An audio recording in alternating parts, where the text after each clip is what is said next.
Қазақтар негізі екі спорттан алтын күтіп отырады: бокс және ауыр атлетика болды. Қазақ ұлтының атынан шыққан әлем чемпионы ең алғашқысы сенсің. Неге ауыр атлетика? Талғардан Алматыға штангаға келемін тренировкаға. Мына Елдос Сметов мысалы екеуміз бірге бастап жатқанбыз. Бала өзінің залының патриоты болады. Сендер шетелге барған кезде сендер не қорғайсыңдар деймін. Әр тренердің орны бөлек мен үшін. Ең мықты құрам сіздердің кезде болды ғой. Сол тренерлер қайда қазір? Қазақстан келді деген бәрі дір ете қалатын. Бұларды сындырған ішкі саясат емес, бұл жаңа халықаралық саясат. Хайыр тәуекел, одан кейін де өмір бар. Бұл жұлдыз ауруы болды ма? Ауыр атлетика спорты жалпылама келген кезде физикалық тұрғыда номер 1. Әңгіме бар мынандай: сол жылы негізі Седов алу керек еді. Бірақ Жасұлан жұлып кетті. Жарыстың алдында кәдімгі келісім болған. Бір тренердің вниманиясын тіле қалсаң, соның вниманиясын қалап қалады екенсің да. Бір жек көретін спортшың бар ма осы тяжело атлетикада? Өзінің күшіне сенсе спортшы, барсың қалаған мемлекетіне. Қазіргі тренерлер сонда бапкер ғана емес, нянка болу керек болсын да. Залда таяқ жемеген спортшы жоқ.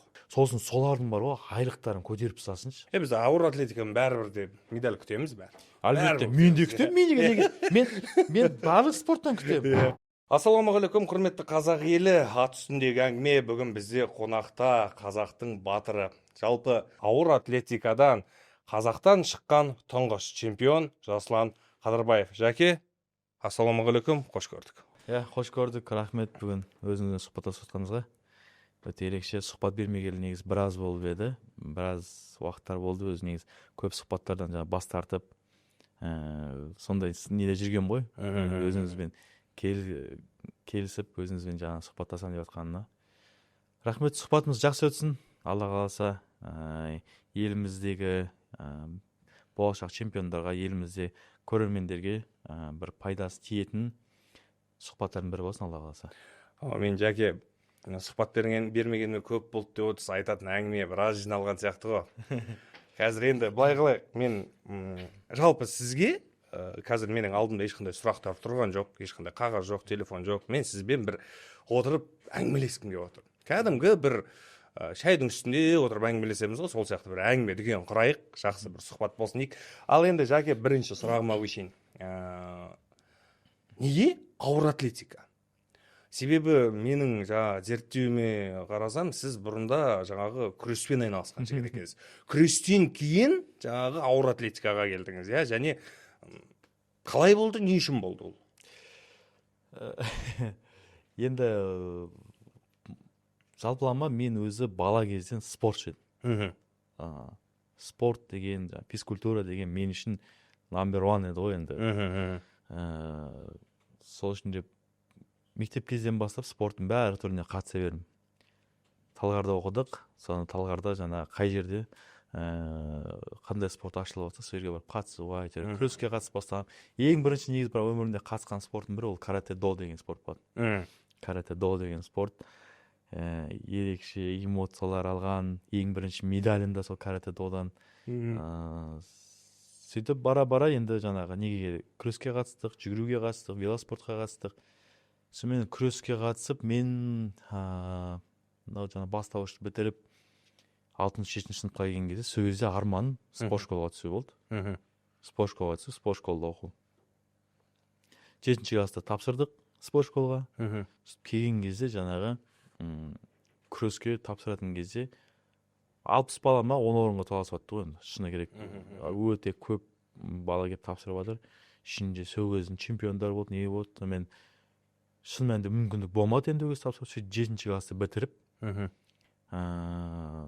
сол 7 класты бітіріп отқан кезде өзімнің нағашы ағам, сол штангист болған, сол кісі зал тауып беріп, ең бірінші тренерім, Әділғазин Дәулет деген, сол кісі сол кездерде ең бірінші тренерлік мансабын бастап атқан. Төле би Байтұрсынова городской спорт школы бар. Сол жерде городской спорт школда залда Дәулет ағайым өзі бірінші жаттығу тренер болып бастап жатыр. Сөйтіп мен 3 ай жаз бойы сол кісіге ауыр атлетикаға қатысам. Жаз басталады, жаз бастағаннан бастап таңертең тұрам, таңертең күреске барам, күресем, тренировка істеймін, қайтып келіп демалып ұйықтап демаламда, кешке обедтен кейін обедте эле сол чам автобуспен Талғардан Алматыға штангаға келем тренировкаға. Сөйтіп тренировка істеймін. Сөйтіп 3 ай жаз бойы сол жаңа таңертең күреске, түстен кейін штангаға қатысып, сөйтіп өткізіп жүрдім. Күресімді де қимаймын, бірақ штангаға жаңағы қатысып жүру. Спорт школаға жаңа штангаға түсем деп өйткені білдім, өйткені осы жолда барсам күресте орын болмайтын, жаңағы не болмайтын, соның үстіне жаңа нағашы ағамда өз сол кезде жаңа мені спорт школаға түсуіңе жаңа штангамен түсесің деп. Сөйтіп штанга таңдалып, штангаға қатты ұнағаны сол кезде бойың шықпайды дейді, мысалы. Штангада, мысалы, қандай ата-анадан сұрасаң, бой өспей қалады ғой дейді, мысалы. Сол стереотип сол кезде жойылды менде. Өйткені 3 айдың ішінде менің өзіме байқалып, адамның өзіне байқалғаны ол енді ерекше сезім. Өзіме байқалды. Бойым шықты, бұлшықеттер пайда болды, иықтарым өсе бастады, күшім артты. Сол кезде штангаға деген махаббат нығайды, оянды, нығайды, қызығушылық арта түсті. Сондай не бергеннен кейін, маған талпыныс бергеннен кейін, спорт школаға түскеннен кейін менде ерекше бір мотивация болды. Сөйтіп 1 жыл қатысып, сол 1 жыл 3 ай, жаңағы 3 ай жазбен толық 1 жыл қатысып, 1 жыл 3 айда мен жаттығуда жаңағы мастер спорттан нормативін көтердім да, тренировкада. Сол ерекше маған өзіме жаңа күш қайрат берген, өзіме сенім берген сол кезде. Сол үшін де сөйтіп спорт школаға түсіп біз штанга таңдап кеткенбіз енді. Сол штанга өте бір айтарлықтай жаңа айтып өткендей бой өспей қалады деген басқа да стереотиптер, жаңағы айтылатын көп стереотиптер, олардың бәрі негізі алдамшы. Сол үшін де ол генетикаға байланысты көбінесе жаңа генетика ғой дейді ғой. Сонымен шектеледі негізі. Былайша айтқанда қазір көп қой витаминдар. Бой өсіретін витамин, анау витамин, мына витамин дейді. Сол үшін де витаминді уақытылы ішіп жүрсе, подростковый возрасттағы бала міндетті де бой өседі. Оған ешқандай жаңағы гормональный, ешқандай жаңағы химический препараттарды салып керек емес. Жәке, мынандай сұрақ. Көбісі сұрайды, осы сізді қай жерден деп. Біреу айтады, жаңағы ол дейді, жаңағы Алматының баласы дейді. Біреулер айтады, ол Талғардың баласы ғой. Біреулер жалпы негізі сіздің шыққан жеріңіз Тараз дейді. Мысалға, өзіңіз осы жерде бір нүктесін қойыңыз. Жасұлан Қыдырбаев негізі қай жердікі? Өте қазіргі таңда өте бір ауыр сұрақ. Мен қазақтың баласымын десеңізші. Мен Қазақстанның баласымын деп айтсам болады. Бұған себеп көп. Мен Қазақстанның баласымын. Мен жерді, ана жерді, мына жерді деп таңдағым келмейді. Неге десеңіз, жаңағы сөз бар ғой, мен жаңағы кім боп, ешкім боп жаңағы адай боп, не боп, ана боп соғысқан жоқпын. Қазақ боп соғыстым дейді ғой.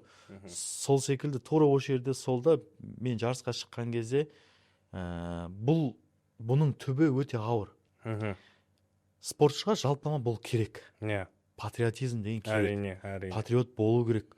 Ол өзінің туған жеріне, туған өлкесіне патриот болу керек. Бірақ ол әлемдік деңгейге жеткен кезде ол не болады? Автомат түрде ол елдің патриоты болады да. Бір мекеннің емес, бір ауылдың емес, бір елдің патриоты болады да.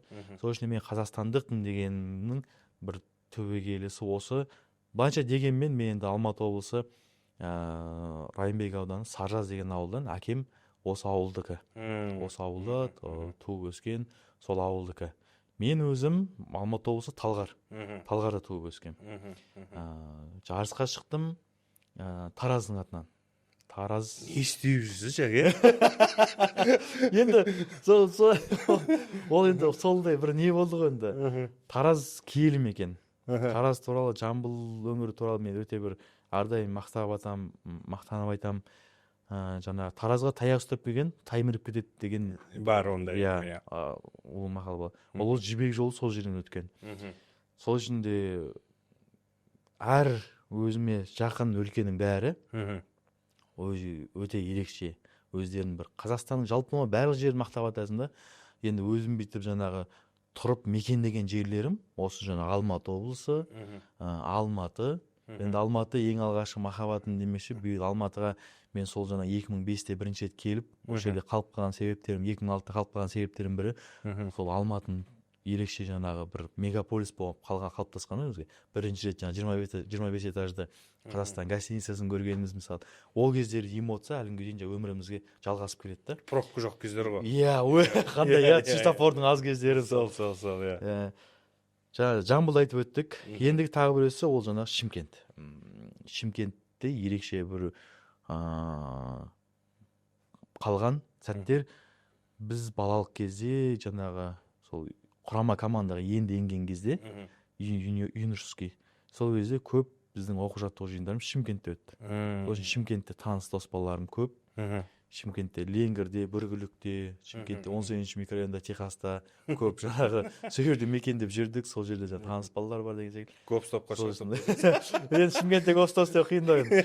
Жаңағы бір қызы Шымкентте мен жаңағы нені 11-ді бітіріп, бәрі жаңа рассвет күтуге баратын кезде, мен сол Шымкентте боламын ғой. Иә, сборда жатқан Шымкенттегі сол көрші мектептің балаларымен шыққан, мен рассветке өзім класстастарыммен емес. Сол қалжыңдап айтамын, 3 класстастарым бар, өзім құдай қосқан 92-лерім. Жаңағы интернатта оқыған, Елдос Сметов мысалы, екеуміз бір класста оқыған спорт школда, иә. Спорт школда жаңа класстастарым деп, содан кейін рассвет күтіп алған жаңа Шымкенттегі дос балаларым деп. 3 классыңыз сол. Енді 3-ші оқымай оқып қарайсыз, жалпылама сонда не. Сөйтіп, соған келген кезде енді мен бөлінбеймін, мен нақты мына жердікімін деп. Мен жалпылама елдің патриотымын, бүйтіп өзіміздің Қазақстанның патриотымын. Патриот болу спортшыға міндет, парыз. Әрине. Патриоттықтың жаңағы бірден бір несі, ең бастысы залдан басталады, жаттығу залдан басталады. Бала өзінің залының патриоты болады. Жарысқа барады, өзінің залындағы балалармен патриот болып, бірін-бірін қолдап жарыста, бірін-бірін поддержка беріп не дейді. Одан кейін ол бала облыстың жарысын өтеді, облыс чемпионы болады, одан кейін Қазақстанға барады. Қазақстанға барған кезде ол барша осы облыстың атынан барған, Қазақстанға барған нелермен солармен командалас болып, сол бір облыстың құрама командасы болып, Қазақстан чемпионатына барады. Сол кезде бұл тек қана өзінің жаңа залындағы бір өңірдің, ауылдың емес, бүткіл облыстың жаңағы патриоты болады. Иә, соның намысын қорғайды. Сөйтіп ол жаңағы Қазақстанды ұтқаннан кейін ол жаңағы әлемге шыға бастайды. Қайты сол кезде жаңағы патриоттық сезім, елге деген, жерге деген, туға деген, рәміздерімізге деген. Мен қазір көп жерлерге, жаңа мектептерге, бір кездесулерге барам. Сол жерде көп осы сұрақты қоямын. Спортшыларға, мысалы, неге? Сендер шетелге барған кезде, сендер не қорғайсыңдар деймін. Көп жас спортшылардың бір ақсап, құсап жүретін осы жерде аянышты. Неге? Өйткені спортшының бірден бір қорғайтын ол рәміздер. Елтаңбамыз, туымыз, әнұранымыз. Елтаңбасы иығында, туы жүрегінде, әнұраны тілінен шығып айтып тұрады, ән деп айтып тұрады. Сол үшін де әрдайым спортшылар патриоттық сезім, ол жаңа шетелге барған кезде, оның сол үстіне киген киімдері таза болуы, туға деген құрметі, елтаңбаға деген құрметі, сол жаңа спортивкасын шашып, лақтырып, разминочный залда спортивкасы жерде жатса, ол не патриоттық, ол не тәрбие. Сол үшін де осы орайда да бір спортшылармен соны жақсылап ұғындырып түсіндіру керек. Патриоттық сезім, соның төбінде қазір министрлігіміз жақсы қолдау білдіріп жатыр, жаңағы әнұранды айтқызу, жаңағы залдарда. Ол жақсы. Соның үстіне қосалқы жаңағы мемлекет бағып жатыр ғой, мысалы өмір бойы мемлекеттің баласы болдық қой. Мемлекет бағып жатқан сол спортшылар мемлекет беріп жатқан мүлікке, жаңағы киімге құрметпен қарау. Спортивкаға, ол спортивкада сенің туың тұрма, елтаңбаң тұрма, сол елтаңбамен туыңа құрметпен қарап, ол киімдерді андасында мұнда лақтырып жаңа жерде шашып жатпай, барынша шетелде шыққан кезде тым болмаса шетелде аккуратно киіп сөйтіп жүру. Енді біздің спортшыларда ол өте жақсы сақталған. Қазірде мысалы өзіңіз социальный сеттен, жаңа инстаграмнан, жүйелерден қарасаңыздар, бәрі өте ұқыпты, бәрі бірдей киініп әдемі болып жүреді да. Көп мемлекеттерге біздің жаңағы спортивкалар ұнайды. Бәрі шетелге барған кезде бәрі айтады, ауысайықшы дейді. Футболкамен ауысып қалған, сөйтіп жаңағы біздің киімге жаңа сұраныс көп. ауыр атлетика тарихында жалпы мынау Қазақстанның деп айтпайын, жалпы қазақ ұлтының атынан шыққан әлем чемпионы ең алғашқысы сенсің. Ол бәріміз көрдік, бәріміз қуандық. Қалай чемпион болғаныңды да көрдік мысалға. Талас, өзіміздікімен таласып жатсың. Ол кезде жаңағы Владимир Седов қателеспесем сол кезде болған. Негізі сол әлем чемпионатында көбісі Седовқа қойды негізі. Седов алады деп мысалға. Бірақ ананың арты деген енді сұмдық болып кетті. Ешкім мысалға сөздің ашығын айтқанда бір Жасұлан алады деген ешкімнің ойы болған жоқ. Осы жүкті қазақтың тарихындағы ең алғашқы әлем чемпионы деген жүкті көтеріп жүру ауыр болды ма? Әлі дейін де ауыр деп ойлаймын, өйткені неге десеңіздер, ол жүк мойнынан түскен жоқ қой. Ол Алланың берген маған берген сыйы. Аллаға шүкір, Алла тағала сөйтіп осы дүниеде осы спорттың арқасында мәртебемді сол дәрежеге көтеріп қойған. Бірінші Аллаға шүкір. Соның арқасында қай жерде болмасын, енді біріншісі ол жаңа өзімнің спортымда. Жарысқа барсаң, бәрі сыйлап құрметтеп, бапкерлер де сыйлап құрметтеп, жаңағы құшақ жайып қарсы алып тұрады. Соның бір үлкен өмірімдегі енді барым салып сол чемпионатқа шыққан кезде сол жүкті арқалап жүру маған бұйырған. Одан кейін енді менен кейін жақсы Әділетұлы Нұрғиса деген чемпион бауырым шықты ғой. Сол кезде де сол чемпионатқа кетіп баратқан кезде мен залға шақырып, өзім ақ батамды бердім Нұрғиса. Болшы деп араға 10 жыл салып, сол Нұрғиса мысалы әлем чемпионы болып оралған еді. Қанша дегенмен де менде ешқашан бір көре андай ешкім болған жоқ. Әлі дейін жоқ. Мен әр тренерімді, әр жаңағы спортшыны, жалпы өзімнің спортымды мен сыйлаймын, құрметтеймін. И өзім спортым жайлы мен ешқашан бір қатты қалай айтсам болады, жаңағы қатты айтқым келмейді, бірақ әттеген-ай деген бір жаңағы бір мәселелер болып жатады да. Сондай сәттерге келген кезде өстіп ойлайсың, Алла тағала осы спортта сенің дәрежеңді көтеріп берді ма? Значит, сен осы спортқа қалай да бір жауаптысың. Осы спорттың арқасында жүрсің ба? Осы спорттың саған нәпақаң келіп жатыр ма? Онда осы спортқа сенде бір қарым-қатынасың болу керек. Сен осы спортқа сенде бір дамуына үлесіңді қосу керек деген секілді.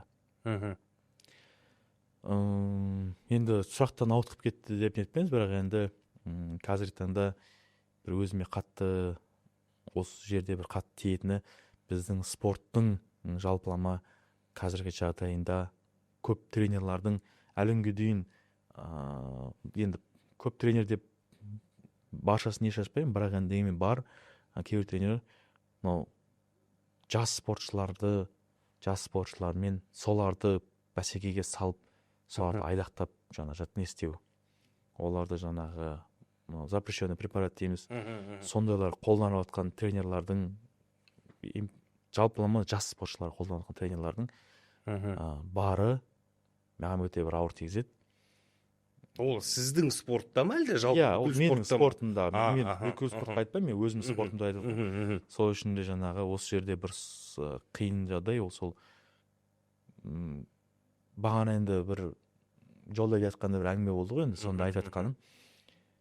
Бұл спорт дамуына, өзім спортың дамуына бірден бір үлес қосу, ол жаңағы қазір балаларды чемпиондықпен емес, басқа жақпен бір қызықтырса. Жас спортшыларды. Соларға лайықты, жаңа айттым, TikTok бір трендтар болып жатыр ма? Болмаса TikTokта тренд болып жатқан қазір жас спортшылар бар ма? Соларды жарысқа салып, солармен бір нелер флешмобтар өткізіп, бір істеп, бірақ имиджін, спорттың имиджін. Жаңа басында әңгіме барысында өзің айттың. Сіздер қандай болдыңыздар? Дүркіреп тұрдыңыздар кезінде. Солнечная команда Илина деген, анау деген мысалы, олимпиада, штангисттар баратыр, олимпиада алтын болады деген.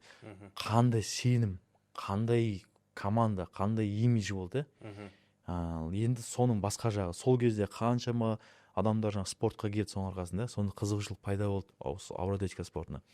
Енді қазір сенім жоқ, не жоқ, лидер жоқ дейсіздер. Бар, жаңағы Нұрғиса бар, Антропов бар, жаңағы балалар бар. Бірақ менің бір ішім күйетіні жас спортшылар. Мана жас буынды спортшылар. Солармен жұмыс істеу барысында соларды зиян заттармен уламай, соларға балалық шақтарын алып қоймай олардың. Солармен жақсы қарым-қатынас істеп, соларға жақсы не беріп. Юношеский олимпиада, юношеский мир дейді, юношеский чемпионаттар басқа, солардан бір енді қатты аса бір тренерлер пайда тауып отқан жоқ қой негізінде. Былайша келген кезде. Ол жаңағы абырой, мәртебе беретін, сол ертең өмірінде жаңағы бір ерекше есте қалатын әсер беретін, соның бәрі сол взрослый чемпионат мир, ересектер, олимпиада деген соған дайындау керек та баланы. Бала кезінде баланы сығып 18-ге дейін баланы сығып тастау ол қате. Ол мақсат емес. Баланы дайындап, баланы ересектерге дайындап апару керек.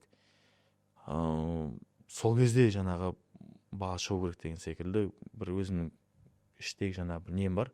Сондай өкініш бар. Болашақта енді Алла қаласа ол міндетті түрде болады деген ойдан.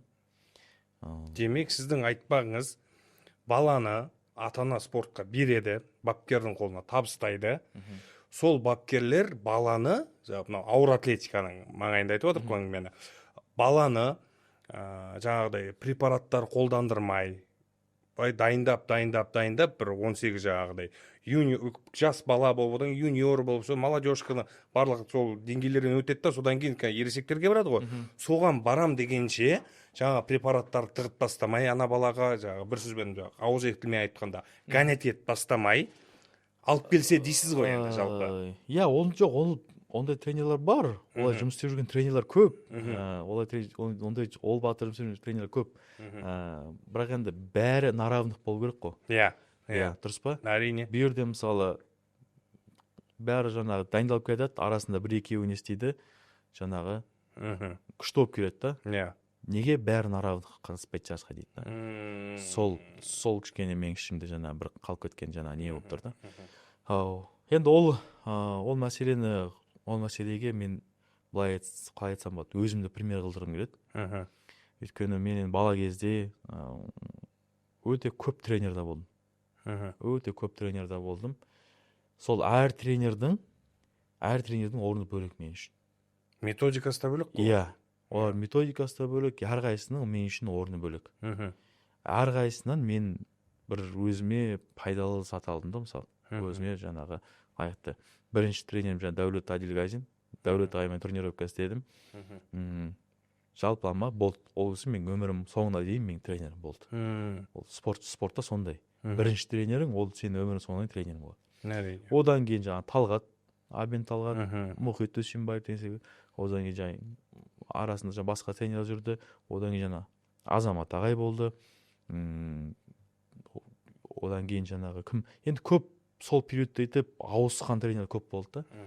Сол көп тренерлердің арасында жаңағы бір ерекше мен өмірімде есте қалған жаңа Леонид Николаевич деген тренер болды. Тигай Леонид Николаевич деген кісі. Сол кісінің әрдайым маған айтатыны: Жасұлан дейді, асықпа, қайқа асығасың дейді. Қайқа асығасың, асықпа, жаймен тренировка істей бер, болады бәрі, еш уайымдама. Жаңағы үлгересің, әлі чемпион боласың, шығасың, қолама деп. Саған зачем дейді, травма ұстау. Травма ұстап, ертең взрослыйға барған кезде сол травмамен жүргенше, сен қазір без травмы дойди до взрослого чемпионата. Жаңа жарақатсыз ересектердің жарысына дейін жетіп ал. Сол кезде сен барың салып, тренировка істесінде барың салып, басып тренировка істеп, сен ертең жақсы нәтижеге шығасың деп. Ол бір өмірлік ұстанымы, подходы, сол ерекше жаңа не берді, өзгерістер берді.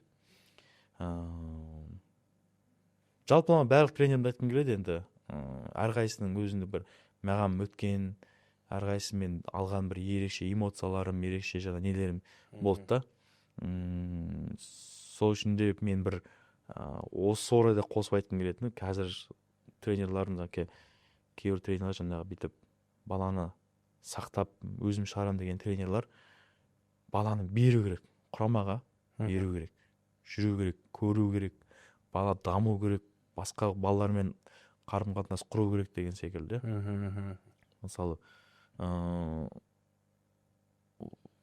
не үшін жаңа құрама команда ол? Не үшін құрама команда?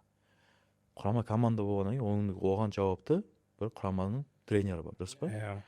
Енді егер ол жерде жаңағы барлық құраманы жинап, ол өзі бір жаңағы методика тренировка істетпесе, онда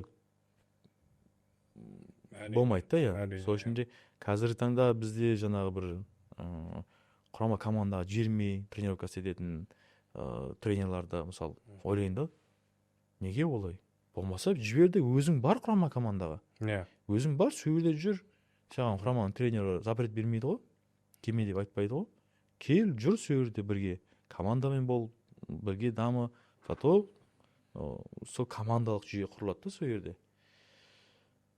Сонда енді кішкене тақырыптан бір ауытқып кеткен секілді. Бүйтіп бір ана өзіміз ішін болып кеткен секілді. Ішің толып қапты, айта бер, біз тыңдай береміз. Айта бер, жақсы. Тақырыптан бүйтіп басқа неге ауытқып кеткен секілді. Енді осы үшін ат үстіндегі әңгіме деп қойдық сұхбатты. Адам ашылсын, ішіндегісін айтсын деп бір. Үйде отқанда әңгіме айтайық деген ой ғой. Сол ғой, сондай әңгіме. Бірақ енді бір өзім ойымды айтқым келеді. Бірақ енді жалпылама бұл не ертең жаңағы бұл сұхбаттан кейін көп адамдар, біраз өзіме жақын адамдар, бауырлар, өзім нелерім, мысалы жаңа айтыптым ғой, өзім спортпен мен жаңа жаманшылық тілегім келмейді деп. Әрине. Сол үшін олар ертең қабылдай қалмасын деймін да. Мен енді бұл сұхбатты менен аузыма шығып жатқан сөздер олар жаман қабылдай қалмасын деген ойда мен әрдайым сондай не істеймін да. Өзің айттың енді осындай ауыр жүкті көтеріп жүрсің, чемпион деген секілді. Сол үшін де мен бір айтқым келетін, қазіргі таңда енді өзім спортыма тілерім тек қана өсіп, дамуын тілеймін. Ауыр атлетика спорты сөйтіп имиджі көтеріліп, спортсмендері сондай жаңағы бір баяғы біздің команда секілді сондай бір жақсы команда құралып, бар ғой қазірде де мысалы Емберде деген мысалы кеше қандай шоу қылды, мысалы арабтардың өздері ауыздарын ашып мысалы келіп Емберден нетіп жатыр да. Солардың қазір жаңа поколение, жаңа бағыт, соларды поддержка керек. Барынша енді оларға біз Инстаграмда неде әрдайым алдында да видео сөйлеп шықсайшы деймін да. Едіге Инстаграмда жаздым. Сөйлеп шық деймін да, бол, сен халық танып жатыр, саған қызығып жатыр деймін да. Илья Ильин ол біздің легенда, ол біздің ғана емес, ол әлемнің легендасы. Оны Россия, СНГ, бүткіл СНГ бәрі мойындап жатыр оны. Мойындап тастаған болды, оның секілді спортсмен, ол біздің, біз оны әрдайым құрметтеп, ол қандай адам болмасын, ол біздің елімізде біздің штангистарға осы штанганың дамуына үлесін қосты ма, ол әлі біраз жылға дейін жалғасады.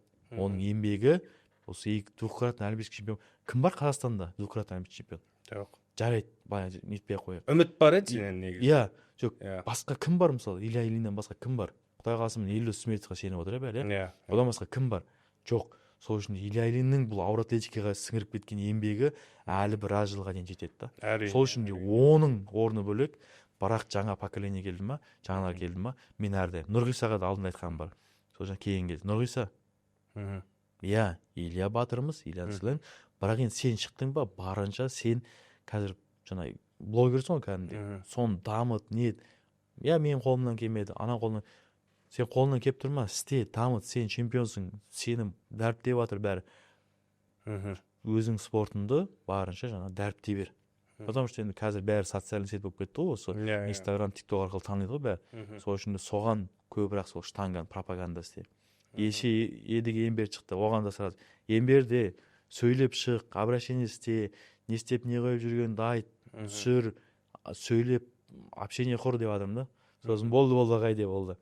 Сондай бағытта енді барынша мен қазір сол спортшылармен сол жаңа социальный сеттерде соларға поддержка беріп, соларға сондай бір өзім ақыл ойымды айтып жүрген ойым бар.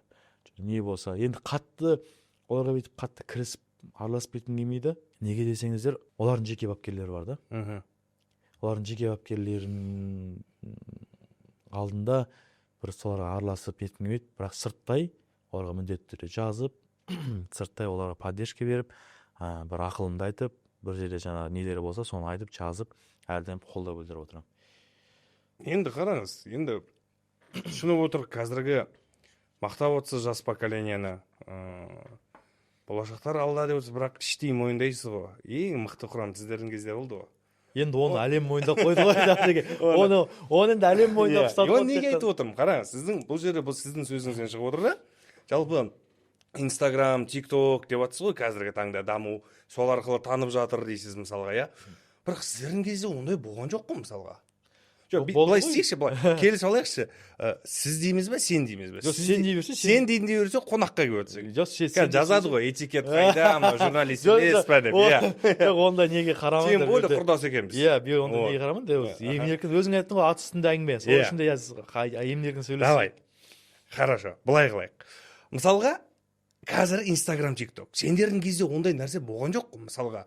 Сендерді өздеріңнің шынымен кәдімгі еңбектеріңнің арқасында, кәдімгі алып жатқан жүлделерінің арқасында қазақ халқы таныды. Жоқ, енді ол кезде болды, ол кездерде болды. Ну, не прям, керемет емес. Енді басы ғой, сол кезде енді нақты жаңағы енді осы дамып, бәрі соған енді кіріп жатқан кездері ғой.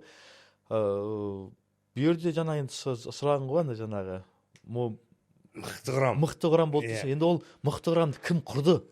Бұл жерде сұрақ. Кім құрды? Кім құрды? Иә, сол тренерлер қайда қазір? Вот қайда солар? Сол сұрақта енді соған бір жаңа өкініш бар. Ол тренерлардың сағы сынып қалды ма, әлде ол тренерлер істегісі келмей ме, ол тренерға жаңағы бір істеткісі келмей ма? Соны бір мәселені бір ашық ертең талқылап жатса, айтып жатса, мен айтатын едім, ол кісілер шын мәнінде айтатын шығар, енді мен и так мықты болдым, мен и так мықты болдым. Зайчикпін, мен де мықты, Қызылорданың школасы, бұлар мықты балалар, бұлай битті, олар бәрі дайын балаларды алып құрамақ болды. Бірақ істеді ғой. Істеді ғой, сол тренерлар істеді ғой. Ержас Болтаев, Тойжан Бектемиров, сол екеу жүрді да құраманы құрды, істеді, маркетинг құрды, дизайн құрды, жаңағы ерекше жаңағы бағдар берді ғой. Сол кезде жаңағы бір ерекше дамып жатқан сол Инстаграмға біз команда тим, команда Илья Ильин тим деп жаңағы сондай бір нелерді құрып жүргізіп, YouTube жүргізіп, бірінші Илья Ильин сөйтіп жаңағы YouTube жүргізіп көрсетіп, жаңағы бәрін жариялап, соның бәрі атқарды ғой, істеді, халыққа көрсетті жұмыстарын. Соңында результаты не? Бәрі чемпион. Бәріне чемпион болды, бәрі чемпионер болды. Результаты бар да? Ал сол тренерларды менің ойымша енді бір рет дәлелдеп көрсеткеннен кейін олар енді жарайды, қойып қояшы, мұның бәрін қойып қояйық. Бір рет дәлелдегеннен бұрын екінші рет барып тағы дәлелдеді олар. Барды, екінші рет барды, басқа мемлекетке барды, басқа мемлекеттен тағы чемпион шығарып дәлелдеп тастады да. Сол үшін де ол тренерлар енді сый құрметке лайықты. Мен де айтпаймын, сыйлаңдар, құрметтеңдер, бәрін айтқым келмейді. Ол әр адам өзінің несі, өзінің ұстаным жолы бар. Өйткені ол кісілермен де алдында Тойшан Аймен де бір сөйлескем. Мен жақсы, шүкір, мен жағдайым жақсы деді. Жұмысым бар, аман есен тиіспей қой деді. Сол секілді бірақ олардың жарыста төрде отыратын орындары бар. Әрине. Міндетті түрде елдің спортына сіңірген еңбектер үшін сол кісілерді құрметтеп жарыста әрдайым жүрулері ол орынды деп ойлаймын. Енді қараңыз, Жәке, мықты құрам болуларыңызда болдыңыздар. Оны бүкіл тек Қазақстан ғана емес, бүкіл әлем мойындады. Оны кәдімгідей мынандай әңгімелерді де естіген болатынмын. Мысалы, кез келген жарысқа, әлем чемпионаты болсын, олимпиада болсын, именно сіздердің құрам барған кезде Қазақстан келді деген бәрі дір ете қалатын деген әңгімелер. Енді ол алып қашпа әңгіме ме, расымен ба, енді ол жағын білмеймін, бірақ жел тұрмаса шөптің басы қимылдамайды ол жағы. Демек болған болып тұр ғой ондай әңгіме өз кезінде. Кәдімгі құрам мықты болуын болды. Олимпиадаға барған кезде сіздердің құрамнан біз алтын күтіп отыратынбыз. Қазақтар негізі екі спорттан алтын күтіп отырады: бокс және ауыр атлетика болды. Ол ауыр атлетиканың трендін енгізген сіздердің құрам болды. Мысалға, медаль ала алмай жатсақ, айтатын бізде тұра тұрсайшы, әлі бокс пен жыл атлетика шыққан жоқ қой деп өз-өзіміз жұбатып отыратынбыз. Иә, үміт ақталатын мысалға. Бірақ сол құрамды алды да бір-ақ сәтте сындыра салды ғой. Сол баяғы допинг дабы. Мысалға, жаңағыдай қандай еңбек, көптеген еңбек, жүлде, әлем чемпионаты, олимпиада чемпиондығы барлығы бір-ақ сәтте алтта көрсете алды. Өзіңде мысалға 2014-те 14-те әлем чемпионы болдың. Жас болдың ол кезде, 20-да болдың, қателеспесем, 22-де болдың, 22-де болдың. Жап-жас әлі, өрімдей баласың, әлем чемпионы болып тұрсың. Қазақтан шыққан тұңғыш әлем чемпионы. Сені де сындыра салды. Олимпиаданы алады деп тұрған негіз сені, бапкерлердің ойынша. Бұл қалай болды бұл сәт? Не үшін бұлай болды? Жалпы осыны ашығынан айтып берші, себебі қып қойды бұл. Енді сұрағың өте орынды. Жаңа сұрақтың басында бір сөздің арасында, сұрақтың арасында сөзге тоқталып өтейінші. Ауыр атлетика спорты жалпылама тек қана сол біздің кез емес, бізге дейін де әр олимпиадада медаль әкеледі. Филимонов болды. Иә, әр олимпиадада бізге дейін де медаль әкелетін спорттардың бірі болды. Сол үшін де ауыр атлетика спортын жалпылама біздің кезеңге ғана теңдеп қою қателік оғым деп ойлаймын. Бізге дейін де Анатолий Михайлович Храпатый, Сергей Филимонов, басқа да мықты жаңағы сол кезеңдегі спортшылар өте көп болды. Өзінің деңгейіне шығып жүрген. Сол үшін де әр олимпиадада 90 жылдарын бастап, сол жаңа енді егемендік алған жылдардан бастап, былай қарай қарасаң, әр олимпиадада әйтеуір бір жүлделі орындардан болып отты. Әңгіменің төркіні осы. Бір. Ал сендердің құрамында ол золотой состав. Золотой состав болды. Футболдан Бельгия құрамасы бар ғой. Сол сияқты золотой состав. Енді бұның басында айтып өттім ғой, жаңа Илья Ильин деп мысалы, Илья Ильиннің бірден бір сіңірген еңбегі, ол жаңа 2008-дегі олимпиадада бір бомба жарды ғой енді олар. Масқара шоу қылып тұр, бомба жарып, жарыс істеді. Шоу істеді, 2008-ден бастап кетті, дамыды, қарқын, дұрыс па? Жақсы нелер алып, 2012 болды, сөйтіп болды, қандай не болды? Сол 2012 жарысқа дайындалғанның алдында, сол жаңағы ағайларымен бірге, жаңағы ерсалармен бірге дайындалған. Сол кезде мен жанында жүрдім. Толыққанды мен жаңағы жанында көмекшісі болып, бір жағынан помоста жаңағы блинін кигізіп жүріп, өзім тренировка істеп, бірге сөйтіп, бір дайындалғаннан кейін, көргеннен кейін, ол адам тұлғаның бір шын мәнінде сол дамуына сол кезде үлес қосқан, жаңа айтып өттім баста, арасаң үлкен зор үлесі бар. Сол жерден команда жарайды, бұл бүйтіп айтпай қойын, бірақ поколение,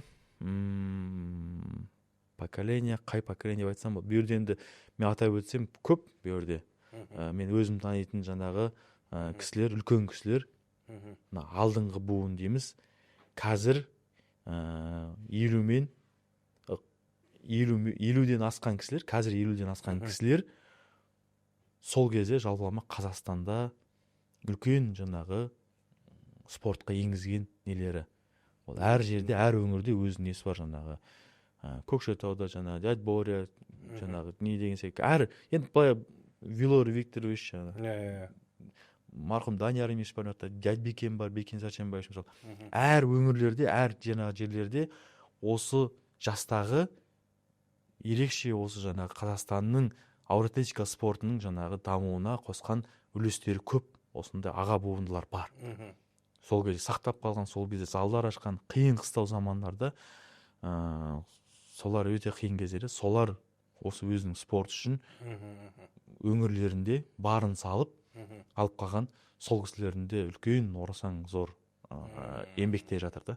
Бұл жерде мен әрдайым түбіне қарағым келеді әр істің.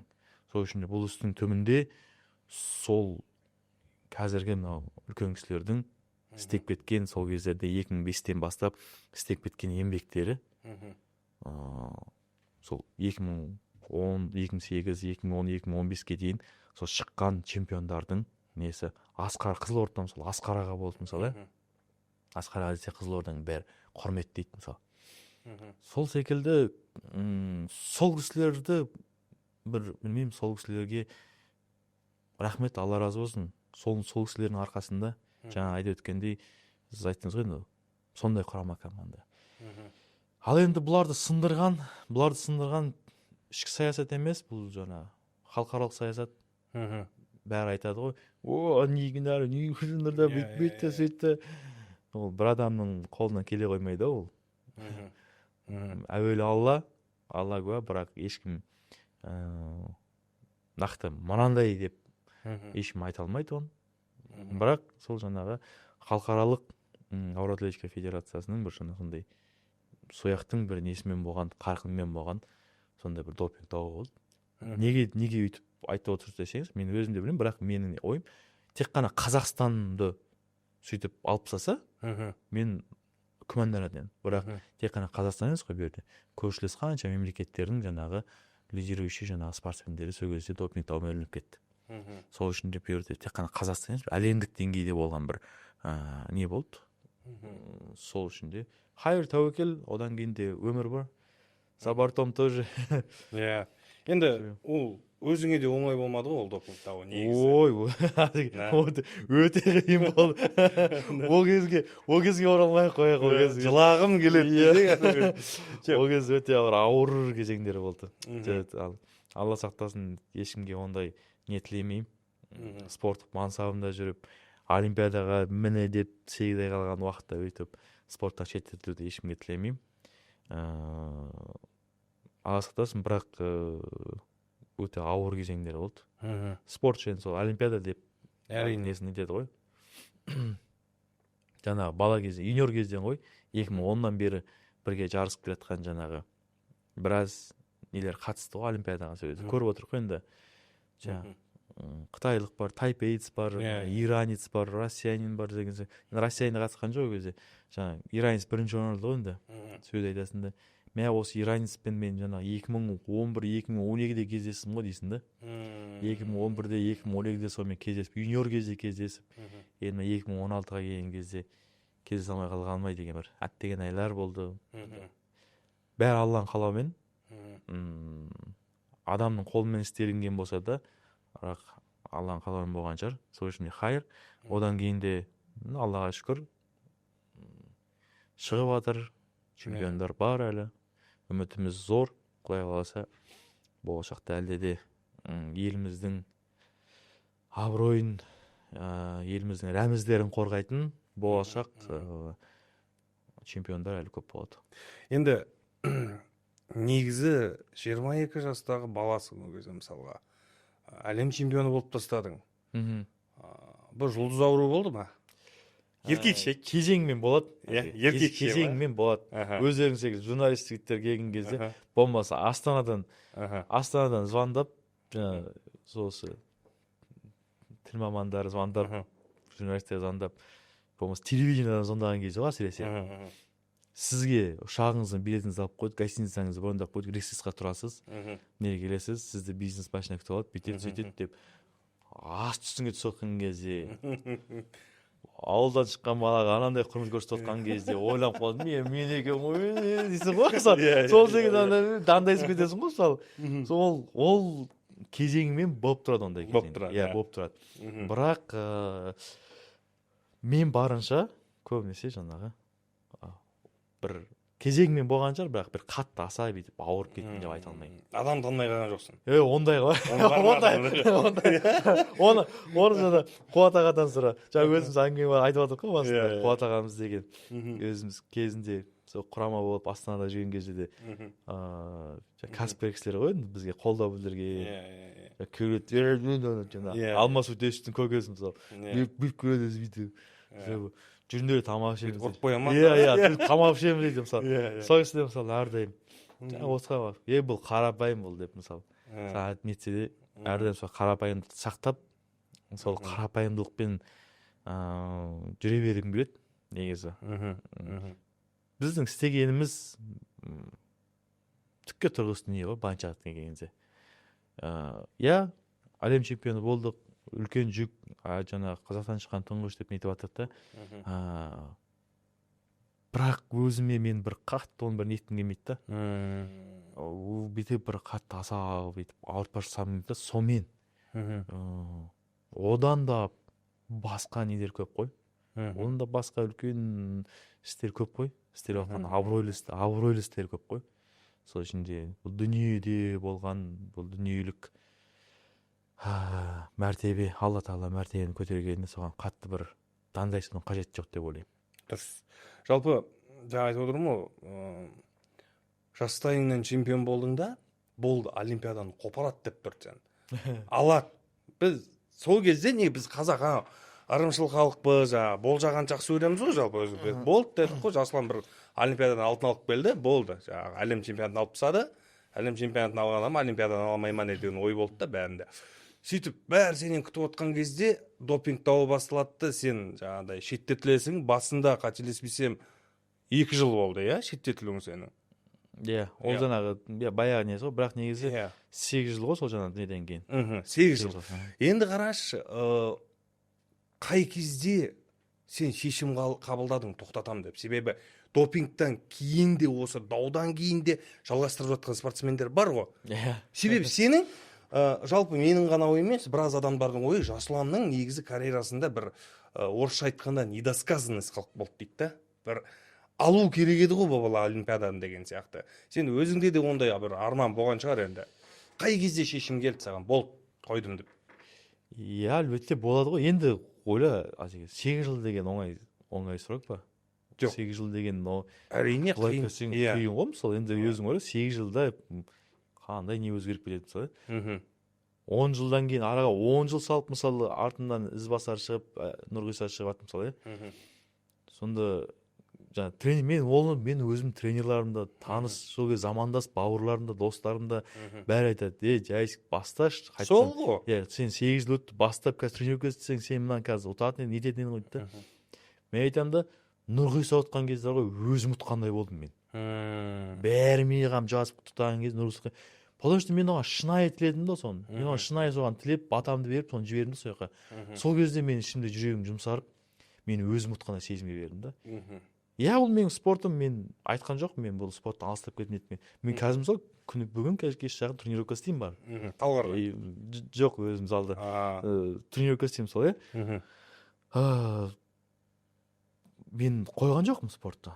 Мен шеттеген жоқ. Мен 2000 жаңа бір айтып өткім келетін ол жерде 2000 ол өкінішке орай мен телефонымды суға батырып кетті, ол ағып кетті сол суға. Сода бар еді видеолар. Бір кісі айтып еді ғой алдында, иә, видеоларым өшіп кетті деп ше. Сол секілді, сол секілді. Жоқ, мен былай тұрмын. Мен сол допинг дауынан кейін 2016-тан кейін 2017-те мен бір ай тренировка істеймін. 2017-те бір ай тренировка істеймін. Сөйтіп бір айдан кейін ешқандай тренер жоқ, ешкім жоқ, құр бір ай өзім ешқандай күнде тренировка істеймін. Бір ай тренировка істеймін, бір айдан кейін мен 170-200 көтергенмін. Сөйтіп тастап кетемін. Болды, күшігем бар екен ғой деп. Бір жыл өтеді араға, 2018-де қайттан тура бір ай тренировка істеймін. Бір айдан кейін көтеремін. 65-190 көтеремін. 165-190 көтеремін. Сөйтіп айтамын, жақсы. Бар екен. Иә, бар екен. 2019-да тренировка істеймін. Ешқандай сол кезде бір қатты не жоқ. Күнде барам, бір ешқандай қатты бір дайындалып жатқан нем жоқ. Спорт питанием жоқ, режимім жоқ. Мысалы, күнде жұмыс істейсің, тренировка істейсің. Келем, дайындаламын бір ай. Ол жаңағы насвежака дейді. Спортта не бар, оң бар, насвежака свежак болып келді, секіп кетті. Бірақ соның өзі мен бір күш жігер беріп жүрді. Насвежака келдім, 160-185 көтердім. Сөйтіп өзіме доволь. Сол секілді мен спортта әрдайым, әйтеуір спорттың бір бөлшегінде осы спортымда жүрмін да. Қазір де мысалы тренировкамды істеп қоямын, етіп қоямын. жарысқа шығу мүмкіндік болып жатса, қазір шығам. Бірақ мен мақсатым андай емес. Ойбай болды, қопарып жерем, жарып жерем, бітті қазір. Ертең неге шығып кетемін деген секілді. Ондай бір қатты бір мақсатым жоқ. Бірақ өзім спортым, өзім жаттығуым болғаннан кейін істегім келеді. Ол неге? Көрсеткім келеді. Мен юниор кезімде, юнош кезімде өлтіріп тренировка істеп, сығылып, бытшым шығып, травма ұстап, чемпион болған жоқпын мен. Мен юниор кезімде рахаттанып жүріп тренировкамды істеп, тренировка сөйтіп чемпион болып, взрослыйда сөйтіп жүріп қалып. Недосказанность историяда бар, но бірақ оған өкінбеймін ғой мен. Мен өкініп, деген мен бүйтетін едім, мен деген олимпиадаға жететін, қырып жоятын деп айтқан жоқпын ғой. Мен тәуекел, мен оған бойсындым. Мен бойсындым оған. Мен бірақ қазір істеп жатқан жаттығуым для души. Мен спортым 30-дан ассаңда, 40-қа келсең де штанганы көтеруге болады. Ол ода тұрған ештеңе жоқ. Көтере бер. Сенде жарақат жоқ. Бұл осымен айналыса бер. Бұл пайдасы не? Кроссфит мысалы қазір. 50-60-тағылардың кроссфитті ұрып істеп жүр. Келеді маған мысалы залға қазір. Кет үйрет, жүріп үйретші дейді мысалы, сол секілді әліңге дейін. Бұл ауыр атлетика спортын бара-бара Ильяда қазір көрсетіп жүр ғой, сол фитнес индустрияда сол бағытта жүр ғой мысалы. Мен де сол көрсеткім келеді. Ауыр атлетика спортын пайдалы жағынан қарау керек та. Пайдалы жағынан қарау керек та. Элементарный рывок, его величество рывок деп қоямын мен өзім. Рывокты протяжка рывком уфат жаңағы істейтін болса, адам күніге бір 100 рет жаңа 20 килограмм грифтің өзін 100 рет протяжка істесінші, бір ай. Бір айдан кейін адам өзін өзгерген сезеді. Неге? Өткен ол жерде аяқ бұлшық ет жұмыс істейді, арқа бұлшық ет жұмыс істейді, қол, иық, іш, барлық бұлшық етін жұмыс істейді ол жерде бір неде. А сен соған ақырындаған салмақ қоса беретін болсаң, сен күш жігерің артады да. Сол үшін де ауыр атлетика спорты жалпылама келген кезде физикалық тұрғыда номер 1. Физика бер жағынан. Енді ол физика мықты ғой сен тұрып отырық. Сол үшін де осыны арғатай дамыту үшін қазір айтып өткенім сол ғой мен физикалық тұрғыда даму үшін осы ауыр атлетика спортын дамытып, не құрып, жүйе құрып, қазір көп баяғыда тасып өткен баяғыда замандас болған спортшылар бар. Қазір әлемге тренировка іздеп, кеше жарысқа шықты біраз мысалы. Бәрі неге шықпадың, сен уәде бердің ғой дейді кеше Астанаға. Мен айттым, мен үлгерген жоқпын мен деймін. Мен шыма шыққым келді жарысқа, бірақ мен жұмысым болды, анау болды, мынау болды, мен бір басқа пландарым болды да, сол мен үлгермей қалдым жарысқа шығып. Бірақ міндетті түрде шығамын деп адамды жарысқа. Уақыты келеді, шығамын қазір жарысқа. Бірақ сол любительский, тек қана бар ойым кішкентай болса да өстіп, қызықтырып, бір үлес қосып, қызықтырып, спортты арғадатай бетіп қызық жағынан көрсете беру. Демек, құрметті ағайын Жасұлан Қыдырбаевты енді қазір айтып отыр ғой, бірақ іштей болашақта бір жарыстан көресіңдер ау мен деп отқан сияқты. Менің бір Қазақстанның бір чемпионатынан ба, біз көрсек қуанамыз жәке сізді, расымен. Рахмет. Енді қараңыз, жаңа Қуат аға деп айтып қалып жатырмыз. Мысалға, ол Талипов Қуат. Талипов Қуатбек. Ол сенің де ағам, менің де ағам. Екеуміз жолықтырғанда сол кісі мысалға. Ол өз заманында негізі көпсі білсе, біле білмейді, бәлкім біреуі білмейді шығар. Федерациядан бөлек, жалпы сендерге жеке кәсіпкерлерден де жақсы қолдау болды. Негізі, зал жағынан, киім жағынан ба, қай жағынан, мысалы, жол күре дейміз ба, не дейміз мысалға. Соның бірі әрі бірегейі осы дәл осы Қуат аға болды негізі, жалпылама келген кезде айтып отырмын ғой, өзің айтып отырсыз ғой, бірегей деп жатсыз ғой. Сол кезде сіз басын айтып қойдыңыз, Инстаграм жоқ еді деп. Тикток жоқ еді өзі болған. Инстаграм бар еді. Бірақ сол кәдімгідей дамып келатқан кезде соны тренерлар қолданып білді да. Ильиннің командасы, Ильин, соның ішінде солар соны қолданып білді да. сондай жүйе құрып, қызықтырып, сол жаңағы кәсіпкерлердің сол қызығуына себепкер болып, асу компаниясы мысалы, оған дейін жаңағы спортшылармен жұмыс істеп көрмеген үлкен корпорация мысалы компания жұмыс істеп бастады, мысалы елмен көптеген жаңағы сондай рекламный нелер жақсы қарқынды спортшылармен жұмыс істеп бастады. Сол трендтің бәрін істеп беріп кеткен сол кезде сол басы ғой мысалы, сол команда ғой мысалы. Енді школа бар, не істеу керек? Сол школаны просто әрі қарай дамытып жүргізу керек қой.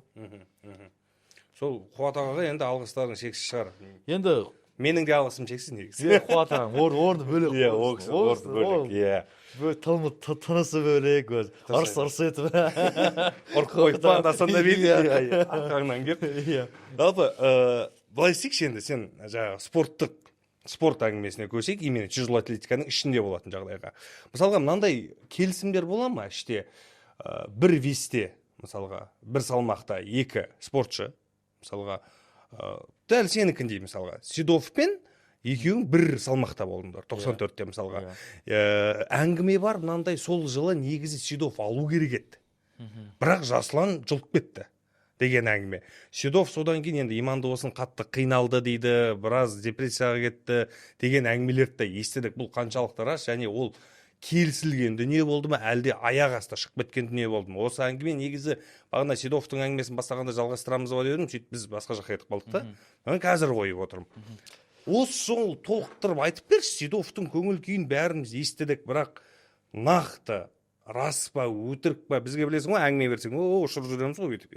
Владимир Седов ерекше ғой, тұлға.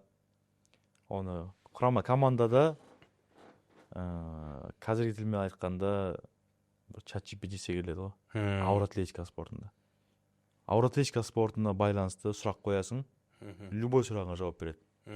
Қай жылы, қандай олимпиадада, қай кезде кім чемпион болды, бәріне толық жауап береді. Сол үшін де ауыр атлетиканың нақты фанаты Седов болды да. Енді дублер болып барды дейді ғой. Сол кезде жаңағы Жасұлан дублер болып барды дейді, чемпионат берді. Қазір мысалы мен көп жерде, көп жас спортшылармен кездесуге барған кезде айтатын сөзім мынау да. Біз бәріміз тренировка істейміз, пахать етеміз, өріп тренировка істейміз. Сөйтіп жарысқа келетін кезде жаңағы дұға етеміз, Алладан сұраймыз, сыйынамыз, шоқынамыз, жаңағы бар білген неміз жаңа істейді адамдар. Әр ұлттың өзінің несі бар. Сөйтіп айтамын да, бәріміз верующий болғаннан кейін сенім айтамыз, бірақ тура сен секілді сенің қарсыласыңды ол да сиініп келді да, ол да сиініп келді да. Сол үшін де жерде жаңағы удача емес, жерде жаңағы бүйтіп қатты сеніп қалу емес, болды Аллаға табыстадым деп қатты сеніп қалу, жерде барынша дайындалып келдің ба, барыңды салып жарысу. Барын салып жарысу. Көп кезеңде қазір тренерларға қараймын да, мысалы, жас тренерлер қарайсың да, жарысқа шығып жатқан кезде баласы жаңағы бір тяга істеп қалып, бір белін ауыртса, өкініп жатады, деп отырады да, мысалы. Сырттан қарайсың да, қиын екен дейсің да. Қиын жағдай.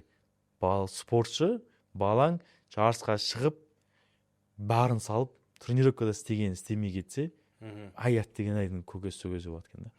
Сол үшін де спортшыларға әрдайым айтамын. Келдің ба, болды. Жаса, барың сал. Барың салып істеп кет, бөл. Ертең кеткеннен кейін өкінбейтіндей. Қағат деген анау болды, мынау болды деп айтпайтындай да. Бірақ енді андай ғой, ол кезде, ол чемпионаттың алдында, жарыстың алдында кәдімгі келісім болған. Жігіттер, соңғы мүмкіндік, 6-шы подход, талшықта өздерің шешесіңдер, кім қаншаға барады. Сен ұтқың келе ма, Жасұланды, қанша салмақ қалайсың, соған барасың. Сен ұтқың келе ма, бабаны, қанша салмақ қоясың, соған барасың деп. сонда келісім шарт болып қол алысып сөйтіп неткен болатын. Сол үшін де ол жерде бір ренжістер болмау керек деп ойлаймын.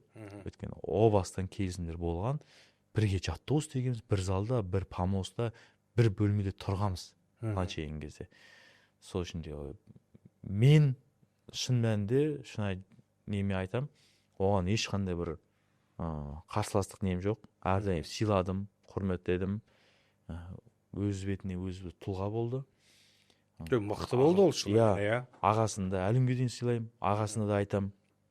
Ағасына шын мәнінде осы кеше жарыста болған кезде айттым. Братан дедім, сен дәлелдеп бересің дедім. Серега, ты до сих пор доказывал, что ты хороший тренер, ты до сих пор доказываешь дедім. Я тебя из этого уважаю. Ничего про тебя не говорю, ничего не делаю. Я не говорю про других тренеров, которые только-только выходят спортсмен. А вот ты сколько лет уж годами, говорю, доказываешь, и я тебя из этого уважаю дедім. Сол үшін де бір айтқым келетіні, бір істеген затты қайта істеп дәлелдеген тренерлар мен үшін әрдайым ол номер один. Соларды сыйлап өтем, құрметтеп өтем. Қандай болмасын, қандай ұлт болмасын, қандай жаңа дін өкілі болмасын, ол еңбек етіп жатыр. Еңбек түбі жеңбек. Керемет. Сол жалпы сол жарысты бәріміз көрдік мысалға. Бәріміз көрдік, бәріміз қызықты. Расымен де жаңағы жұлып кеттің. 94 килограмм салмақтан негізі 3 адам болды, иә, сендердің кездеріңде жалпы. Иә, Алмас, Седов, мен, Сыбай Рүстем де болды. Ол да иә, Сыбай Рүстем де болды. Енді қараш, жаңағы Седов алды, ол әлем чемпионы болды өз уақытысында. Қыдырбаев болды. Өтешев неге бола алмай қалды? Осы қызықты маған. Қалай болып кетті ол? Әлекем ол тумасынан чемпион ғой. Алмас деген. Әлекең орны бөлек, Әлекең молодец. Туып біткенінен чемпион жігіт қол. Жаңағы енді қалай айтсам болады бүйеді. Ол да мықты еді ғой. Мықты ғой енді. Мықты еді, сол ғой. Енді бұйырмаған болып тұрды енді ол. Не повезло ма? Енді не повезло деп айта алмаймын, бұйырма. Бірақ дегенмен бірақ ана 2015-тегі Әлекең дайындығын айта алмадым мен. Масқара дайындық болды да енді. Бірге жаттығымыз ғой, бір залда істеп жатырмық қой, қарайсың. Сол кезде мен ойладым бірақ шынымен. Мен ертең Хьюстонға қойып қалай айтамын мен деп ойландым бар ғой. Шын мәнінде талшықтар істеткен кезде 235-терді нәгір тауып тұрған кезде ойладым. Бір 200 нәгір тауып тұрғандай болып отыр ғой деп. Қалай айтамын деп соны жаңағы нелер болды. Бірақ ол кездегі мақсат сол сөйледі жаңа. Сол Отсакен деген не ғой? Шын мәнінде біріңді қазақ, бірің дос. Істің бәрі болса. Істің бәрі болса деп сол кезде менің бір қатты сол кезде қалағаным Алмас болса екен. Иә, ол кезде 2015-те, иә? Иә, 2015-те болса екен, отса екен. Өйткені ол жарыс маған қатты бір ешқандай бір не берген жоқ. Ол жарысқа мен шықтым, тек қана жаңағы жарысқа шықты деген галочка алу үшін. Өйткені сол жылдары бізде жаңағы Олимпиадаға қатысу үшін кемінде жаңағы 4 лицензионный стартқа қатысу керек деген сондай бір жаңа заңдар шығып жатты да. Лицензиям болды мен әлем чемпионы ретінде, бірақ маған жаңағы старттар керек болды.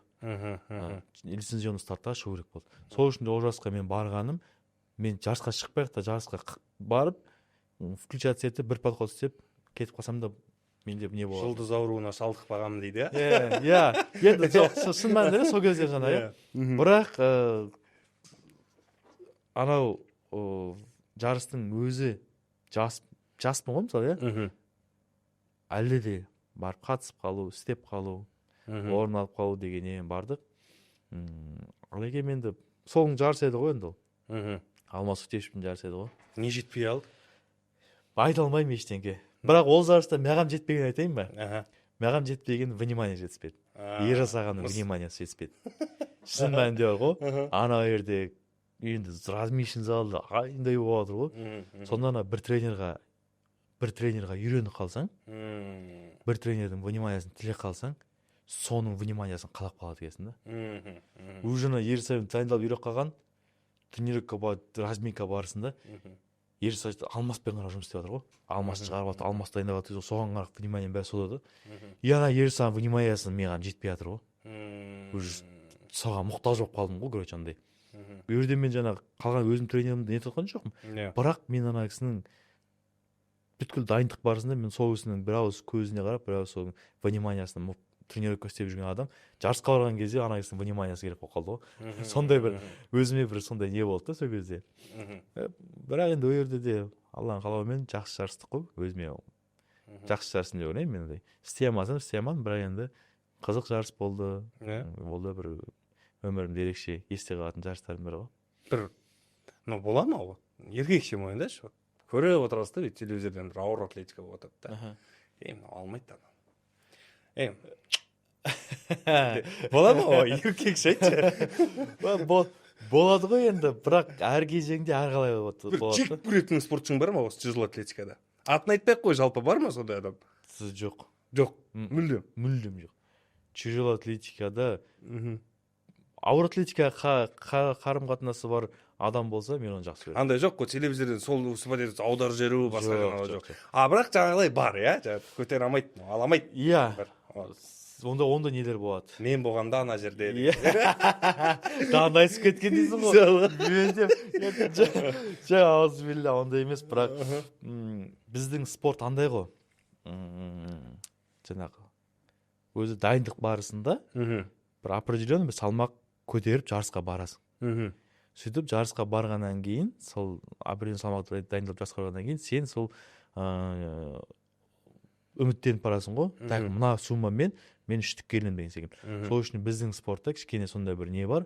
Алдын ала примерно соны көтерген салмағымен 10-қа кіре ма, 5-ке кіре ма, 3-ке кіре ма, соны примерно жобалайды да. Тренер жобалап барады да жарысқа. Біз мына суммамен, мына көтерген салмағымен, жобамен біз 3-ке келіну керекпіз деп. Сөйтіп барады да, мысалы. Сол үшін де жаңағы жарысқа шығып жатқан балаға қарайсың да, примерно уже білесің да. Оның өйткені үйде көтеріп кеткен салмағын, болмаса көтеріп жүрген инстаграмнан қарап жүрген салмағын қарайсың да, жарысқа қалған кезде мынау көтере алмайды мынаны дейсің. Өзі бізде ана штангистті жарысқа өткен не бар, көтермейді деп бір-біріне қарайсың. Біреу көтереді, біреу көтермейді дейді, сондай. Ол ғой енді. Бірақ мен айтамын ғой, осы уақытқа дейін осы ауыр атлетика спортына қандай да бір себеппен қарым-қатынасы бар адам болса, мен ол адам жақсы көремін. Ол адам сыйлаймын, құрметтеймін. Одан ары қарата кететін болсақ, жалпылама спортқа қандай да бір қатынасы бар, спортқа қандай да бір көмегі бар, жәрдемі бар адам болса, мен оны жақсы көремін, оны құрметтеймін. Керемет. Ұстаным осы. Керемет. Жалпы бір мына сұрақты былай қояйыншы. Мысалға, сендердің уақыттарында басталды бұл әңгіме. Бәлкім оның алдында да болған шығар, ол жағын зерттемеппін. Легионер тарту деген. Мысалға. Ой, өте бір ауыр сұрақ қозғады. Иә. Оны қозғамаса болмайды, ертең халық жеқіп қоятын. Неге соны сұрамадың деп. Мысалға, легионер тарту деген басталды, бірақ көбісіне ол дүние ұнамады. Сендерді көреді, айтады, өзіміздің балалар жүр ғой міне. Өзіміздің Илья жүр, Алмаш жүр, Жаслан жүр, Сидов жүр. Не үшін тартып атсыңдар деген сұрақ көбінде болды. Мысалға, расымен десе, Жазира бар өзіміздің деген сияқты. Сол жалпы өзіңнің көзқарасың бұл дүниеге, спортқа легионер тарту. Себебі жақында ғана, қателеспесем осы 2 жыл бұрын ғой деймін, ел президенті де осы дүниені қозғады. Легионерді қойыңдар болды деген әңгімені. Одан да өзіміздің жастарды шығарайық, өзіміздің спортшыларға көбірек мүмкіндік беріңдер деді мысалға. Ол егерде легионер тарту деген дұрыс дүние болса, ол дүниені айтпайтын еді ол кісіде. Өзіңнің жеке ойың, және солармен қандай конкуренция болды сендерде? Конкуренция болды ғой. Болды. Өзімнің жеке ойым, енді сол кезде конкуренция айтпай қойыншы, көп болып кетті ол штангист. Өзім жеке ойым осы туралы бір не айтайыншы, тоқтатылып. Легионерлер біздің кезде болды. Бәрі қарсылық білдірді. Сөйтіп, мен де қарсы болдым. Неге бар өз жерімде шықпайды деген. Сондай бір не болды, оғым болды. Сөйтіп, допингтан іліндім, шеттетіліп қалдым. ешкімге керегім соқпай қалған кезде мен ойладым, мен де легионер болып кетемін ғой деймін осы басқа жаққа дедім. Турцияға ма басқа мемлекетке менде бір осы мүмкіндік болса екен деп сөйтіп сондай ойлар кетті. Сол кезде мен ойландым. Сол кездерінде де өзім таныстарым интернетте бірге оқыған дос балам біразы Америкаға қоныс аударып сол жаққа көрші жұмыс істеп жатты. Сол жақта қазір өзі любитель тренировка істеп жарысқа шығып жүрді мысалы. Сонда ойладым, былай кетуге болатын болса, олар бізге келіп жатса, неге онда? Біз открытый мемлекет бұл, зайырлы мемлекетпіз ғой. Онда давайте онда бәріміз барынша ашып тастайық та. Ресейден Қазақстан келсін, Қазақстаннан Ресейге барсын, сөйтіп өзінің күшіне сенсе спортшы, барсын қалаған мемлекетіне. Бар қалаған мемлекетінің атынан шықсын. Ондай болса, не болады? Туды алып тастаңдар. Туды қорғамайды. Онда олимпиада деген статус жоғалады. Сол жағын ойладым, бұл қателік. Бара-бара, міне енді қазіргі уақытта басшыға бағынған құл болмайды дейді. Еліміздің президент айтқан кезде, мен айтып отырмын, оған мойынсұнамын, міндетті түрде келісем. Өзіміздің жас буындар шығу керек, істеу керек. Результат жоқ болса да, жаңа айтып өткендей, юниор кезінде сен өлтіріп оған тренировка істетпей, ол саған аманат қылып ата-әке-шешесі тапсырды ғой, соны өлтіріп тренировка істетпей, лучше оны спокойно дайында. Спокойно дайында, взрослыйға шықсын, взрослыйлар жүрсе көрсе кетсін деген. Сол секілді президент айтқандай, будет ли результат, не будет, но бірақ өзіміздікі. Өзіміздікі. Сол ғой, дайындаңдар, істеңдер. Сосын айтты жаңағы сөз бар ғой. Мы в ответе за тех, кого мы приучили. Өтті ауыр мысалы, Сол ішінде үйретіп алдың ба сен ол спортшыны под себя? Знаете, болды ары қаратай сен оған жауаптысың деген секілді. Бірақ спортшылардың да енді өмірі өте короткий ғой. Енді жаңа жәге енді легионерлер туралы айту керек болып тұр енді. Конкуренция ортасындағы біздің отандық спортшылар мен легионерлер келген кезде өзіңді айтып отырсың, қарсылықты мен де білдірдім деп отырсың ол дүниеге мысалға. Бәрібір ол бір командамыз дегенменен де бір конкуренция болды ғой бәрібір.